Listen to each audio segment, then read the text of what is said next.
Gentlemen, please welcome back anchor WABC United States, Sade Badrinwa.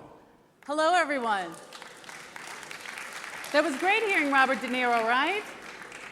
Very good. Well, you know, it's a pleasure to be here again to see all of you for our next discussion on the relationship between U.S. and Africa, new opportunities. We're going to explore that relationship, where it stands, how it could improve, and we're also going to talk about some of the themes that Robert De Niro brought up, and that's about incentives. Do incentives need to be put in place in order to foster more business opportunities in Africa? So let's begin, and I'd like to introduce some of the panelists today, if they can make their way on stage. And I see Scott with that big smile, eager to come up here. Come on, Scott. We've got Scott Eisner, who is the Vice President of African Affairs and International Affairs in the U.S. Chamber of Commerce, the largest business federation. And we have Jerry Inzarello, the CEO of IMG Artists, and he is the former CEO of Kerzner Entertainment. And we have Ronald Lauder, the director of Estee Lauder Company and owner of RWL Water. Dick Parsons, who is the former chairman of Citigroup and former chairman and CEO of Time Warner, and currently the senior advisor to Providence Equity. And Louise Mushikiwabo, who is the Minister of Foreign Affairs and Cooperation in Rwanda. And we have the former U.S. Ambassador to the UN, Andrew Young, who was also a trusted aide to Dr. Martin Luther King during the Civil Rights Movement, and a congressman from Georgia and mayor of Atlanta. Please welcome them all. You know, we've been talking over the course of many of the workshops here about all of the opportunities in Africa, and that there are so many to explore. And Scott, let me begin with you. From a U.S. government perspective, where do we stand? Is there an existing relationship there with Africa? It's a great follow-on question from Mr. De Niro's presentation. There is an existing policy for the U.S. with the continent of Africa, those who are good state actors. That's the African Growth Opportunity Act, AGOA. I think the problem that we face in this day and age is that we've moved a little bit beyond a basic one-way trading relationship, which is what we basically have in the U.S. with the African nation. So what we're looking to do is revitalize that relationship going forward. We have a U.S. policy that is focused on, I would say, national security and geopolitical interest, and less on economic engagement. But we've seen a little shift in that over the last couple of years. Secretary Clinton has come out with her economic statecraft agenda, which helps us in the private sector engage more actively with African governments. So we're seeing this change, wholehearted change, shift of government approach.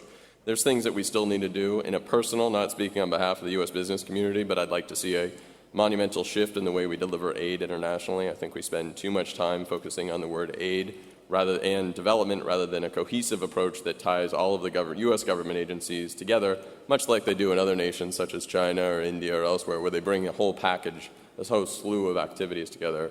Right now, it's kind of the U.S. private sector venturing on their own without much support from the U.S. government. Great, thank you. And I'm hearing some chattering in the back. If people can keep their voices down so we can hear the panelists today. Thank you very much. And Dick, if I can go to you. You find yourself in many circles with many different people. Is Africa on the map? Well, Africa is definitely on the map, all right? And some U.S. enterprises have had a long, or a reasonably long, and I think cooperative experience with the continent. I'll give you, as you mentioned, until very recently I was chairman of Citigroup, which is probably the world's most global bank. I mean, they've been here in Gabon for 36 years. They're very much involved. They're the only U.S. bank that's landed here. Very much, they represent in the hundreds of local businesses, as well as about 100 foreign nationals here. So, and they do a terrific job. We've been involved with Gabon for years. But the reality, Sade, is that while Africa's on the map, and you know the U.S. has interests here, and there are some U.S. businesses that do business here, it's not really top of mind, or even close to top of mind for most U.S. businessmen. Why not? Well, one man's view. First of all, I mean, one has to take into account history, right? Mm-hmm. Africa is really a part of the old world, Asia, Africa, Europe. Europeans and Africans have been trading with each other for 1,000 years. Indians and Africans have been trading each other for longer. Chinese and Africans have been trading. Long history of trade. The U.S. is the new world. They don't know Africa. They never really traded with Africa, and their only sort of anchor is the history that came out of slavery or the history that came out of aid, right? They don't have a commercial in their DNA history, so that has to be built. That has to be nurtured. That has to be created because it doesn't exist now. And I think part of what the value of something like this is you begin to bring people together, and it is their nature to start to think about, well, how do we trade? But we need to do more of this. How do we do business together? How do we create relationships that then can support business and trade? Now, there's some specific things in addition to this kind of gathering that we can talk about, but let's talk about those later because we got a big panel, and I know Yes, you we want do. to engage everybody. And Ambassador, let me throw you into the discussion. What do you think that people need to hear? Well, first of all, I think we need to admit that Africa is too big for any of us to know it. My first experience with Africa was 65 years ago when the guy that lived across the hall from me was Nigerian. And I think I've been to Africa at least 100 times. I've been to 50 of the 54 countries. I do not know Africa. If President Obama asked me, what should I do? I don't know the answer. Now, what President Carter said to me was, when he asked me to be ambassador, he gave me a little note. He said, I want you to go to Africa, meet as many leaders as you can, and ask them what they would like us to do. And our policy came from, it was in Tanzania. Julius Nyerere was there, and he said, they all said the same thing. We want America to help us with Rhodesia, Southwest Africa, and South Africa. That became our policy. We were successful in that policy. But I was interested in Angola because I was thinking about going to Angola as a missionary, and I knew we didn't have a clue about what was happening in Angola. Kissinger was the Secretary of State. Kissinger did not know a single African president, maybe Mubarak, Right. only one. So, and he was making policy about Angola, and I said, look, Agostinho Neto is a scholar, he's a doctor, he's a poet, he's a gentleman and statesman like Mandela and Nyerere, and he didn't know he thought they were all communists. Right. And so we're need to- really way back. So America needs to do a lot more when it comes to this But relationship because we've the also government. been talking about the government because we've been But let's talking go back about to the private sector for a minute. Okay, but one moment, because I want to touch upon this. Okay. If Scott, if I can get you back in here, because we've also been hearing about how Americans really come to the table in Africa with a sort of arrogance that maybe we need to take more time to hear what it is that Africa needs. And there's so many different countries within Africa, and there's so many different dialects. Do we need to now foster a better relationship and know who the heads are? Scott, if you can chime in on that. Yeah, no, I think you hit on the point, and the Ambassador hits it on it well, that the U.S. has been totally void from Africa from a historical perspective. So it's been challenging for the private sector to get engaged here.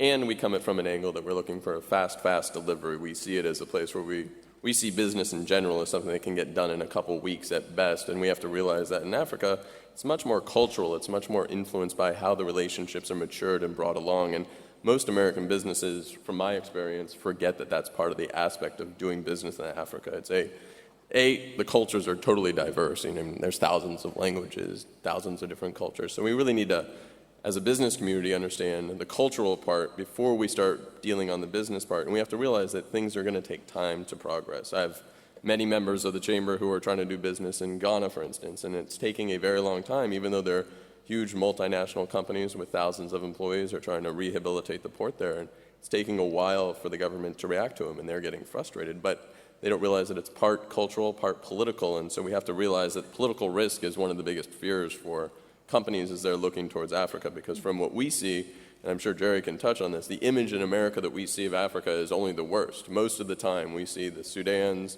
the Somali pirates, we see all the tragedies, and we never see the positive stories that are coming out about the Rwandas of the world that are skyrocketing, about Mauritius, about the other parts of Gabon, for instance, which has one of the bellwether states in a recent, or countries in a recent Goldman Sachs report. It was reported as one of the better investment climates that's out there. Now, there are challenges in that aspect. I mean, the U.S. businesses that are trying to engage in Francophone Africa have a real challenge because for a lot of the time, they're disenfranchised from investing there, sometimes by the French, to be quite honest. So it becomes a real big challenge for American companies as we look at Africa, because it isn't all the same. And because of the colonial ties, the British have ties, the Indian has ties because they were either trading or because they were brought. And because of those ties, we're kind of X'd out. We're forced out of the equation. But you're seeing a shift. I mean, I think you also then have the Chinese influence, which has been taking hold in Africa. It's not a recent phenomenon. They've been meeting with heads of states from the 1960s on under different influences. I mean, let's not forget that the Cold War was partially fought in the countries of Africa. So there are those influencing factors. But that being said, we have to spend some time understanding the perspectives of it, and we need to get more CEOs to the continent to understand that their companies don't have as much at risk, as much political risk. The continent is changing wholeheartedly overnight, and you're seeing that change in places like Gabon. Well, Ronald, let me get you in on this discussion. You own a water company, RWL Water. Are you thinking about Africa at all? And if so, how? Well, frankly, before about 3 months ago, when Richard Atias threatened me about coming to Africa, he didn't give me a choice. I started looking at Africa, and I realized that the greatest problem facing Africa today is water. First of all, figures. 97% of the water in the world is not drinkable. 2% is Antarctic and Arctic.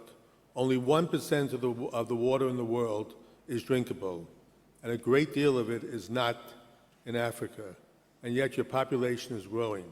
I've learned something about Africa. 93% of agriculture depends on rain, and with global warming, you have less and less rain. You have problems in many of the cities, in the urban parts, where there's not enough water going to some of the poorest sections of the town. These are major problems. And unless they're solved, Africa cannot grow. They can be solved. Companies like mine can solve them. And as I learned more about Africa, I realized what can be done. And also, it only can be done through a combination between private and public. And the question is, when does it start and how do you do it? And Minister, I would like for you to talk about the relationship between the United States and Africa, and specifically for you in Rwanda, you have sort of relaxed the rules, if you will, in order to get more businesses to come. I understand that in just a few hours, somebody can register online and set up a new business. Correct. Well, if you allow me just to comment very quickly, I've heard so much good stuff coming from my left. And I think when we talk about doing business with Africa, whether it comes from the United States or other parts of the world that are not very familiar with Africa, what we need is a different mindset to go to Africa with a business mindset. And a lot of people would be surprised how many individual companies, private people are doing business in Africa. So there is that looking at Africa as a place that, goes beyond what we know and what we see, all the negativity and perhaps some of the safaris. But if we were to get enough information on what's going on with, say, businesses from the United States to Africa, a lot of people would be surprised. And it is an incentive to see companies from your own country doing business in Africa. Just thinking of Rwanda alone, how many American companies are doing business in the mining industry, gas extraction in Rwanda by an American New York-based company,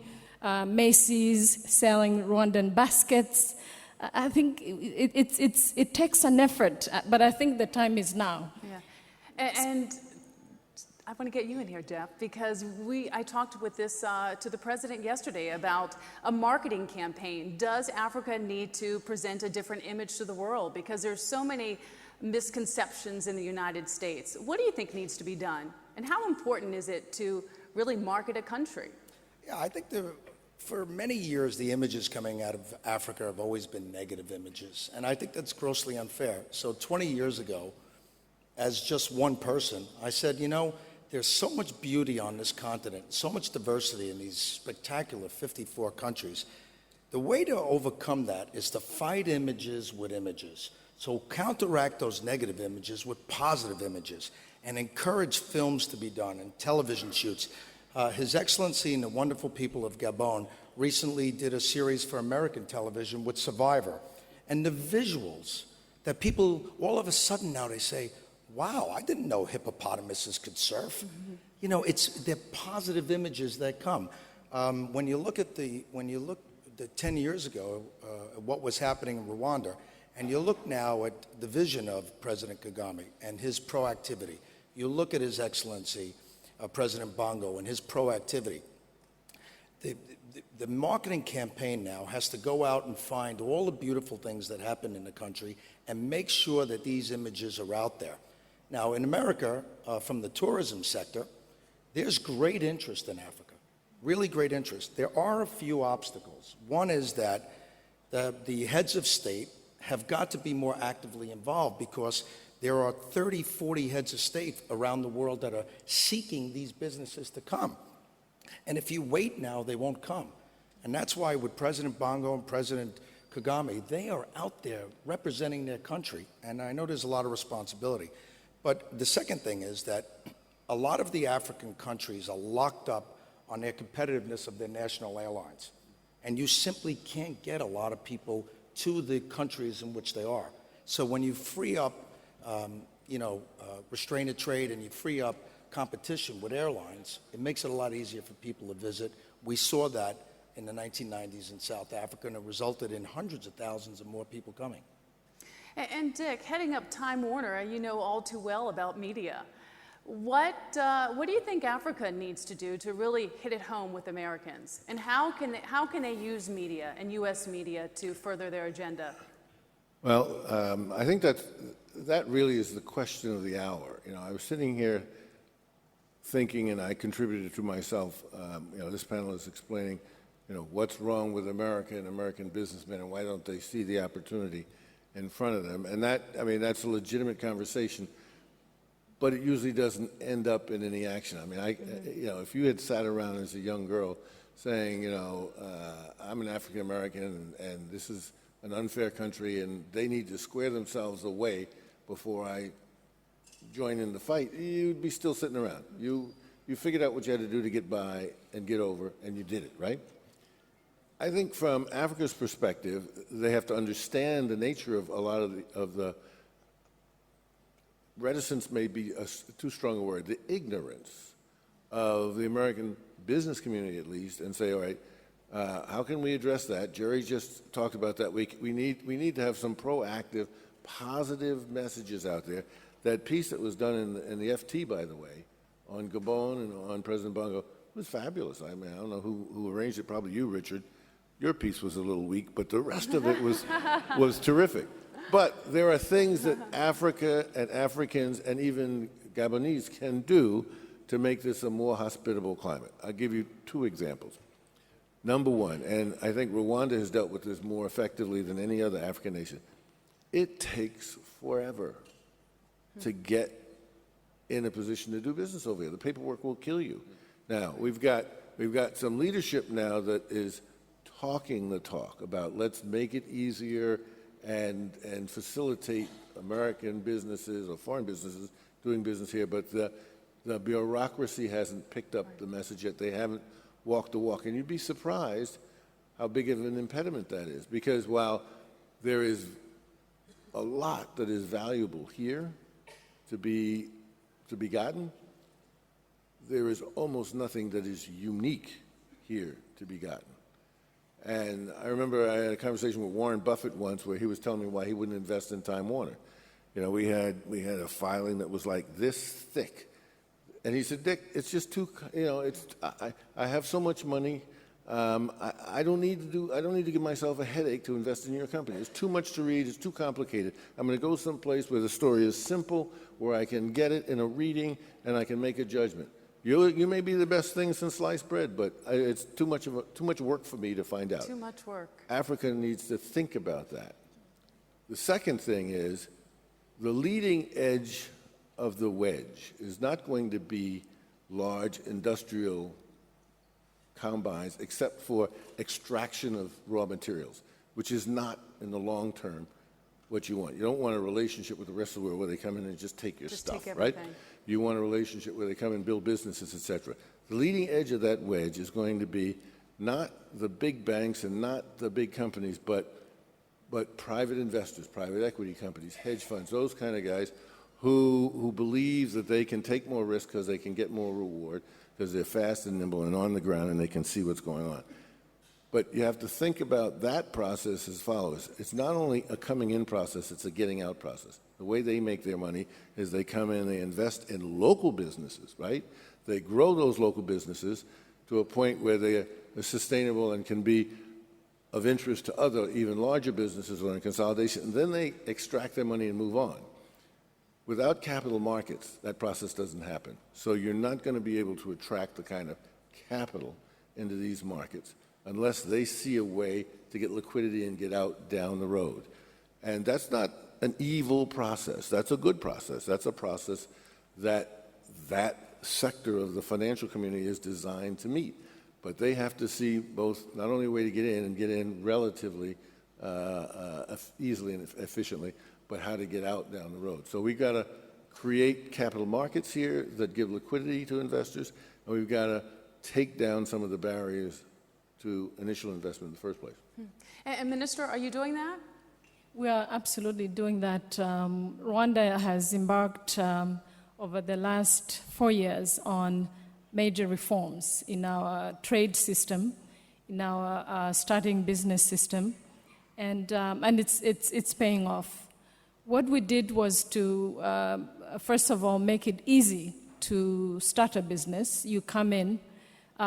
We created a one-stop where everybody would come in, get information in different sectors, and then start a business, register your business. So one-stop shopping. One-stop shopping. But from there, we also had designated individuals that would accompany business people around the particular area of business that they were in. People to support acquire land. If you say building a hotel, which we have a number of hotels coming up in Kigali, people to take you to the utility company. If you need to start, say, a warehouse in the free zone.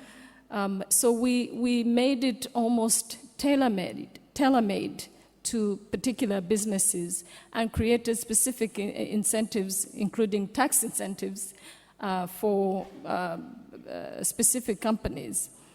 We also regionally have made it more attractive for investors coming to Rwanda to do business with the entire East African community based in Rwanda by allowing other East Africans to work in Rwanda without having to have a work permit. So we have waived work permits for citizens of all the 4 other countries in the East African community, because then what happened in just a matter of 2 or 3 years is that we're no longer an 11 million consumer market, but an 130 million market. So a number of things that would make it attractive, would make it easy once you are on the ground, and also a process to accompany the businesses so that you don't get the red carpet treatment and register your business used to be 6 days, then 1 day, now it's a couple of hours. But once you leave the red carpet, there is a process to get everything else done. So we've put in a lot of effort, both in the legislation, in creating a system for people who don't know the country, who don't know the market, but also gave them access to the countries around Rwanda. You know, now I'm thinking about AGOA, and in this week in Washington, D.C., they're going to discuss AGOA. Scott, is it working? Do we need to do more with that?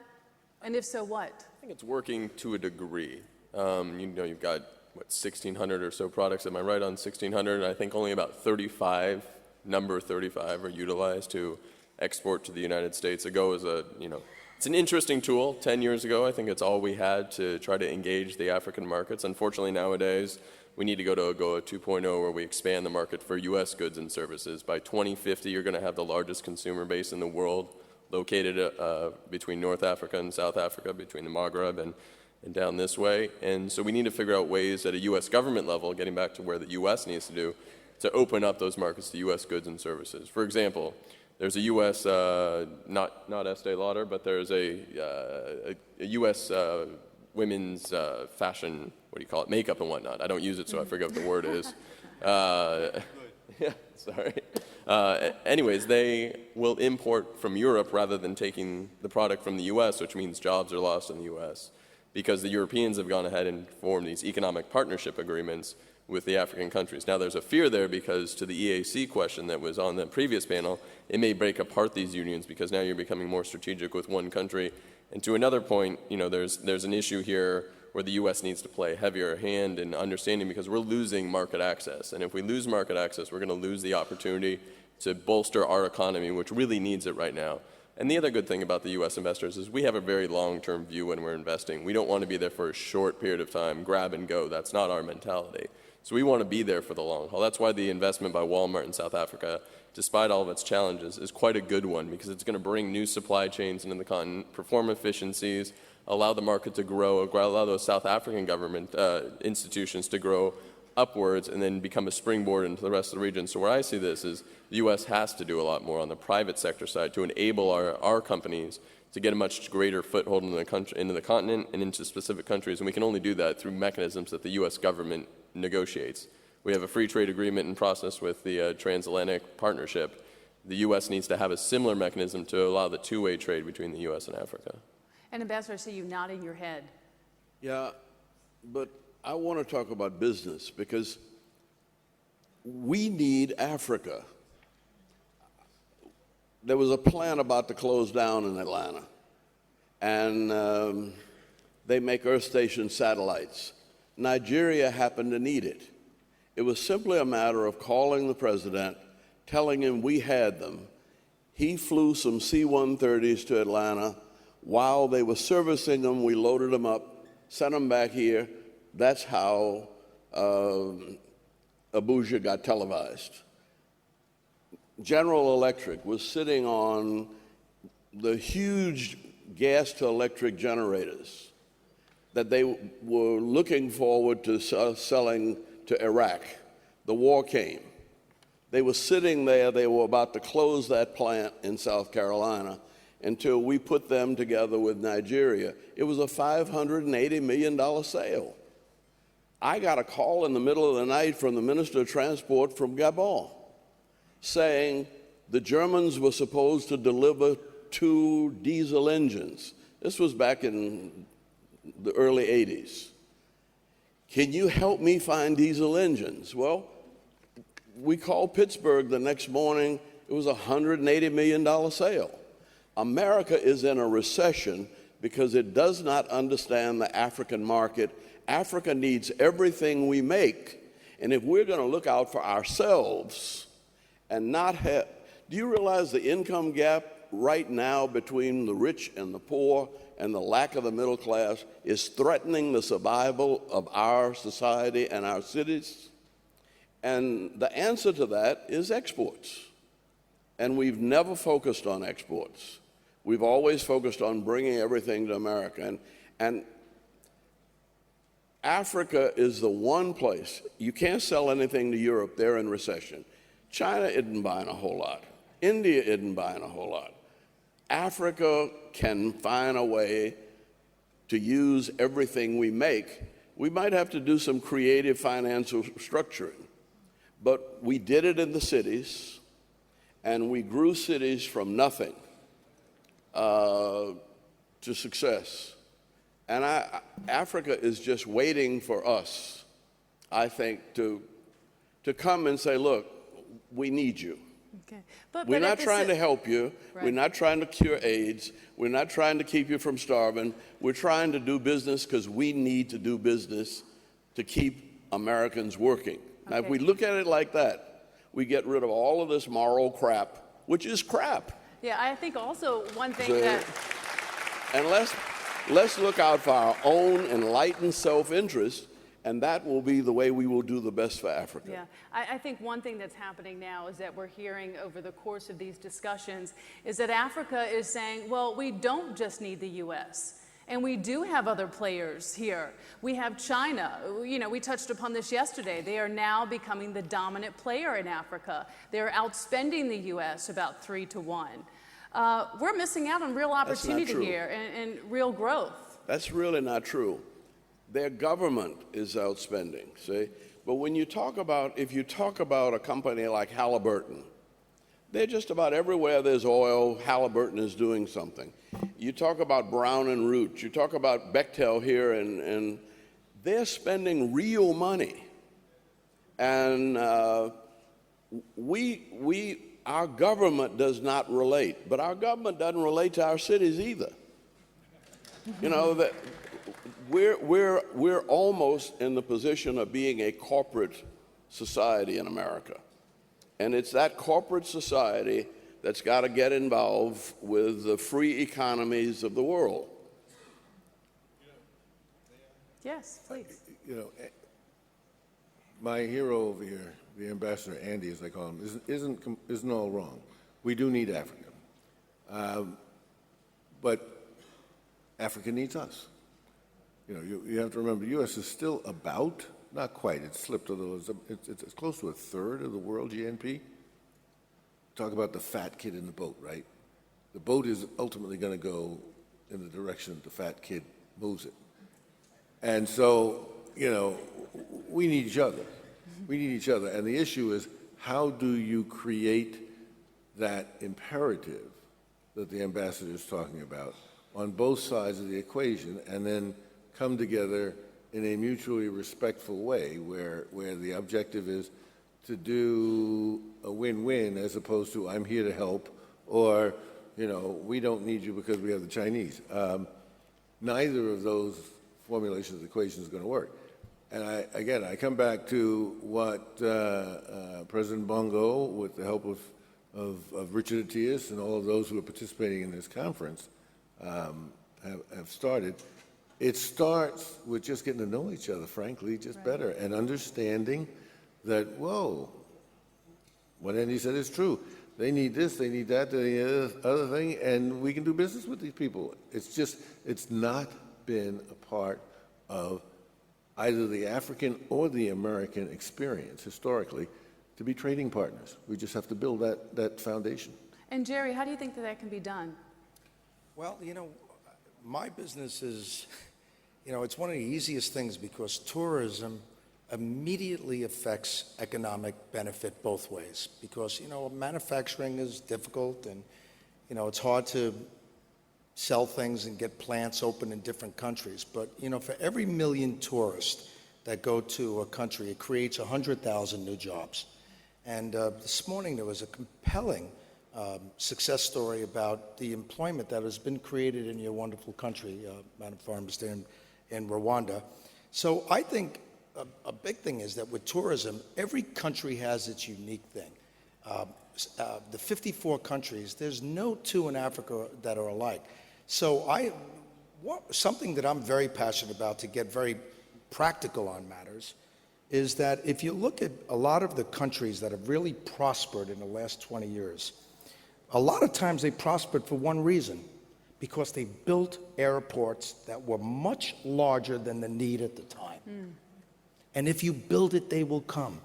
And in Africa, where it's authentic and it's real, if you have the vision, and what's really getting great now is that a lot of African leaders are getting very proactive. They're participating, they're traveling around. It's not just business, it's not just political forums, they're in the communities.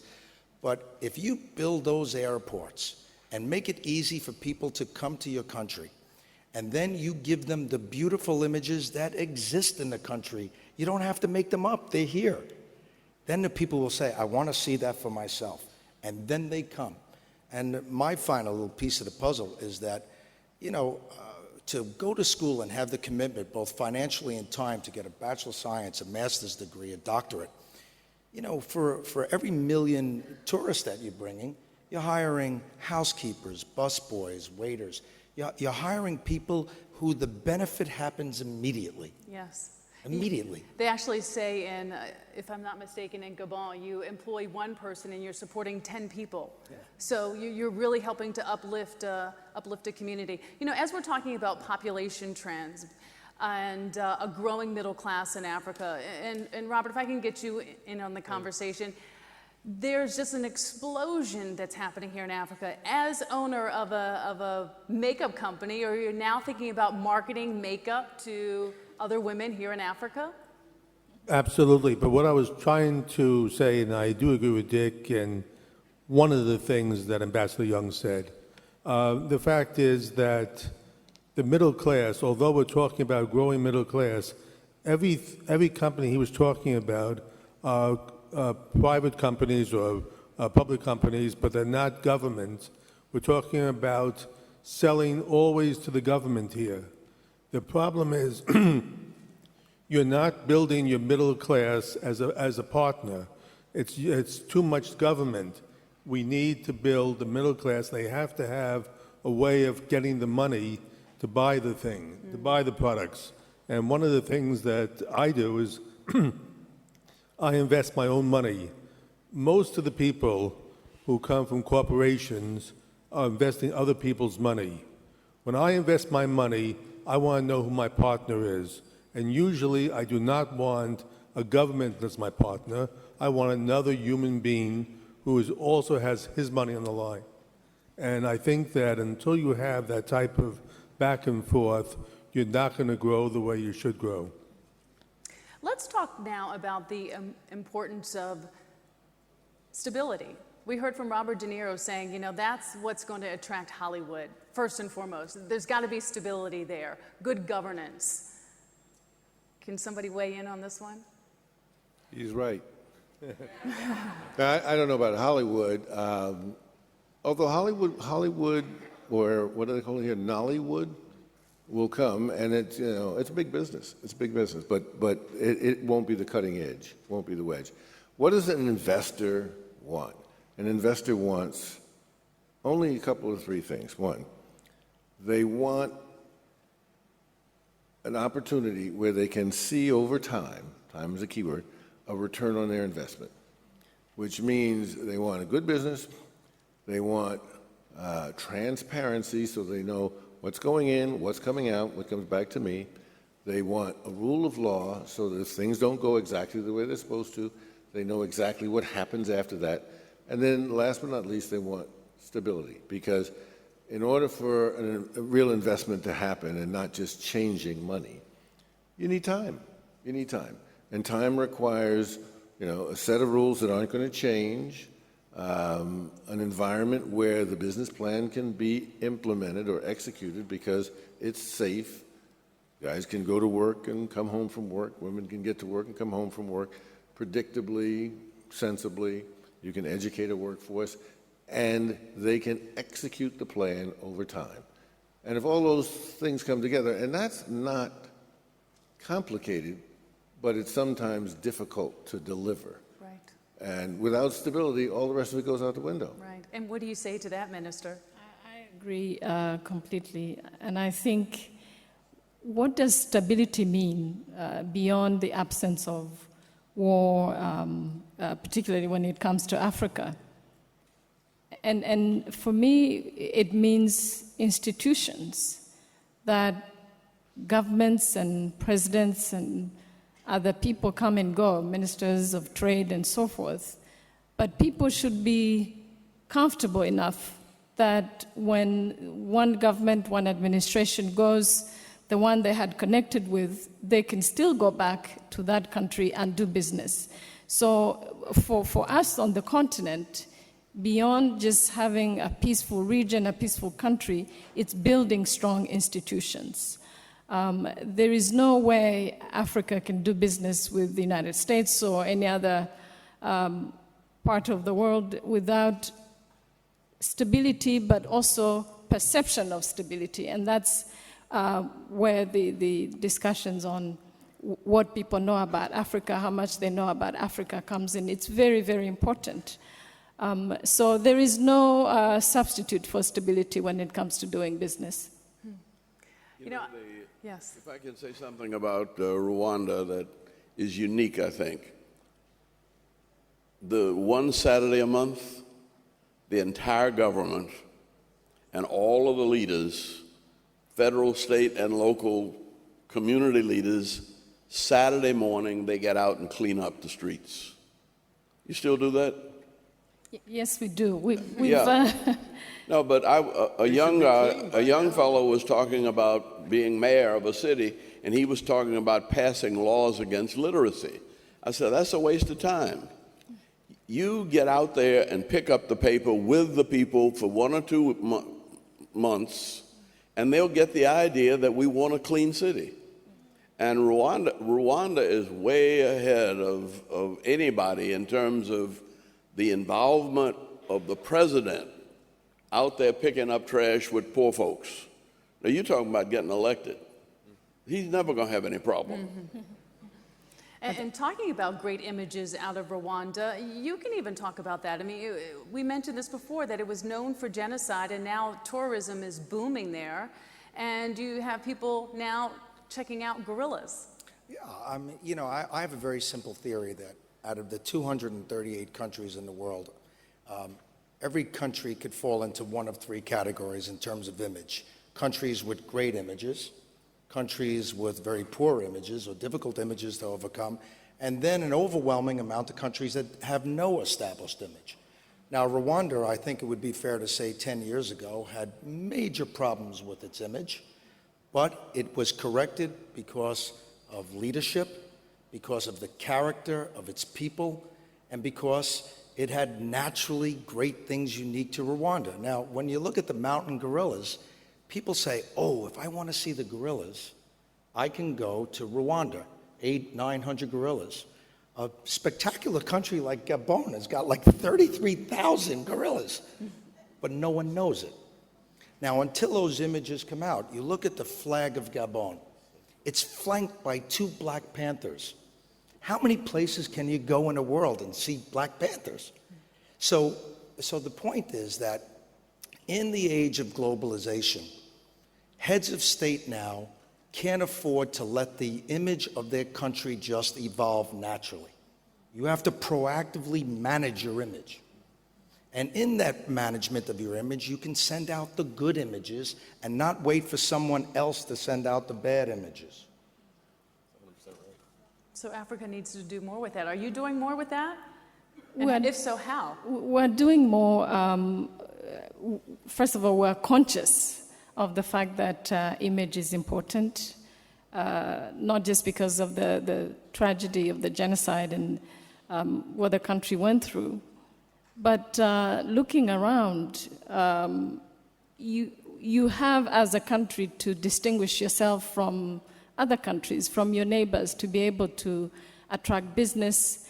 And the fact that the continent has not really been introduced properly, and I feel funny saying the continent, because what is the continent? Our countries individually have not been out there, is a major, major disadvantage. So image is very important. The city of Kigali, where I was born and grew up, is a very clean city. What did it take? It just took an initiative that then spread across the country, that in order for Rwandans to have a clean country, we don't need donor money. We just get up and clean. And what we did was to use some of our homegrown solutions, some of the old tradition, revive them and modernize them a bit. And we then were able to get the average person to identify with the process. And now it's sort of become the culture. You know, you create a bit of green space around your house, around your shop, and you keep it clean. You keep it clean every day, but once a month, the last Saturday of every month, we all go out in our communities and clean. And what did it take? Not much. Not much. Well, now I'd like to. I see a hand raising in the back, and there's a question. If you have a question, please stand up, and we'll get to a few of them. Yes, sir. And can you just state your name Sure. and where you're from? My name is John Marks. I'm mayor of the city of Tallahassee, Florida. And I got somebody here from Tallahassee. Wow. Florida. And in my spare time, I practice law in the area of utility regulatory law, telecommunications, internet law, and water. I was somewhat disappointed, quite frankly, that the question or the response by Mr. Lauder was glossed over and has not been a response. It has not been any discussion regarding that. Because I believe we have to, in Africa, get back fundamentally to basics. And we cannot move. Everything that was said, I agree with. I think is correct. I think is right. But the issue of water in Africa is paramount. And I suspect the reason why is because water isn't as sexy, if you will, as tourism, as movies, and those kinds of things. I believe that this is very important. So my question is... Well, water is the new oil. Yeah, it really truly is. We have exploited Africa for minerals, for oil, for gold, for platinum, but we haven't, for some reason, decided to drill for water. We do. And get it because it's absolutely necessary. And so, Mr. Lauder, I applaud you for what you're saying. And I realize even in America, we can all live without electricity, we can live without gas, we can live without telephones. But I dare anybody in this room to live without water. And Mr. Lauder, you're absolutely correct. And where is the water in Africa? That's my question. Okay. Right here. Thank you. Right here in Gabon. Can I answer that? Yes? First of all, it's my nephew. Thank you. But talking seriously, water is very much, you cannot have a society, the mayor is right, without water. And unfortunately, it's something that governments do not look at and seriously enough. And I think that they're only going to react to it when it's too late. The time is now. In the next 5 years, countries are going to run out of water. The fact that only 7% of agriculture is done with other water than rainwater is a shame. And the fact is that without water, you can't have a real society. Gabon is lucky because they have a lot of water, but when you go inland, it's there, and it's going to cause major problems. It's almost too late for governments to do it, but the time is still there, and they have to do it as soon as quickly as possible. So Thank you, Mayor. So it sounds like we all need to start personally investing in some water companies. Let's get a question in the back. Hi, my name is Dahan. I'm a sports marketing consultant. And my question is about the title US and Africa. And I always wonder why you use the term Africa, because it's like you're doing business like with China. China is one country, one civilization, 1 billion people. India is the same. You have one currency. India have one currency. So we can talk about trade between US and India, US and China. Africa is 54 countries because some people, some friends decided that it's time to share the country. And 54 countries, Anglophone Africa, Lusophone Africa, and Francophone Africa. And till today, most of the Francophone African countries depend from France. So technically, if you want to talk about US and Africa, talk about US and France, and then you're going to find out what to do. And we're talking also, and I want to know exactly how US can influence leadership in Africa. Because we had 2 stages of leadership in Africa. Leadership, S-H-E-E-P, then leadership, C-H-E-A-P, and now it's time for real leadership. So how US can influence good governance in the countries and also try to bring one Africa together by having one currency that can help the whole continent to work together. That's my question. You got a lot of questions in there. Okay, who wants to tackle one of them? Dick?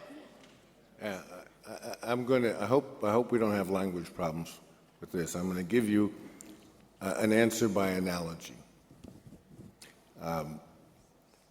In my spare time, I'm in the wine business, right? I make a wine. It's called the Brunello. Comes from a place in Italy called Montalcino. I love Brunello. Everybody loves Brunello. Now, there are 220 producers of Brunello, right? They have a consortium, but they all have different interests. They all have their own particular slant on the thing. But guess what? If Brunello did not have a brand name, it wouldn't sell at a premium price that it does today. And if anything happens to Brunello in the public mind, right? We had a scandal a couple of years ago. Our wine was terrific. I sold none. Why? Because the brand was bigger than any the brand name was bigger than any individual of the 220 under the brand. I would make the same argument for Africa right now. Now, it will evolve, but let's take Gabon. Gabon is a beautiful country, no question about it, but it's 1.5 million people, slightly smaller than the island of Manhattan in terms of numbers of people. If you're out there trying to go it alone, Rwanda, what, 5 million people, something like that? 11 million now? It's growing. So, half the size of the New York metropolitan area. If everybody goes out, all 54, and try and fight it out on themselves because, we are different, we are unique, you don't have what they call the throw weight. Africa, in terms of positioning in the world right now, needs to think of itself as the consortium of Brunello. We're covered by a master brand, and we have to burnish that brand and that brand name, and then we can exploit and give expression to our individuality under that. Because all the discussion here today is going to be, I guess, by 2050, the largest consumer market in the world. Not Rwanda, not the Ivory Coast, not Gabon, but Africa. And I think that there's a commonality of interest in this continent to have as much throw weight in the rest of the world as possible. So hanging together is better than hanging separately, right? And in terms of how the U.S. can help influence, how Africa presents itself, I think, again, I'm just going to come back to and give credit to President Bongo and to my friend Richard. These kinds of forums where people get together and have conversations, get to know each other better, get to share perspectives, I think is a good first step. It's a good start. Okay. We actually only have time for one more question. Who is next? You are? Okay, please. I'm Sharon from Uganda, the founder of Agasha Business Network. My question is about the upcoming tendency of giving money to Africa. Instead of donation, there is an upcoming activity of supporting social entrepreneurs. And I always keep wondering if an entrepreneur is given money to invest without returning, is it something that is going to help Africa to develop? Or it's another way of giving a donation to someone and then you kill the spirit of entrepreneurship? Because part of USA and other continents are doing this in Africa. Go ahead, Scott. You're alone on this one. I'll go for it. I think it's an interesting question. I fundamentally, personally believe that we need to kind of move away from the aid model that we have. So I think you're hitting on a point that is near and dear. If you, as a giver, don't have a return on that investment, that the person on the other end is going to feel like they have no obligation to do anything with that money over time. And that is what's happened in the aid community. I think in Africa, the continent, individual countries, however you want to slice it, is that over so many years we've been giving money without an expectation of anything back. The governments have become reliant on that. I mean, I used to live in Malawi. I think it's a wonderful place, but right now they're in between two worlds where they were relying on a donor community to fund most of their government functions, and now they're coming into a world with a new leadership, and they're trying to balance how they deal with what they were and what they could become.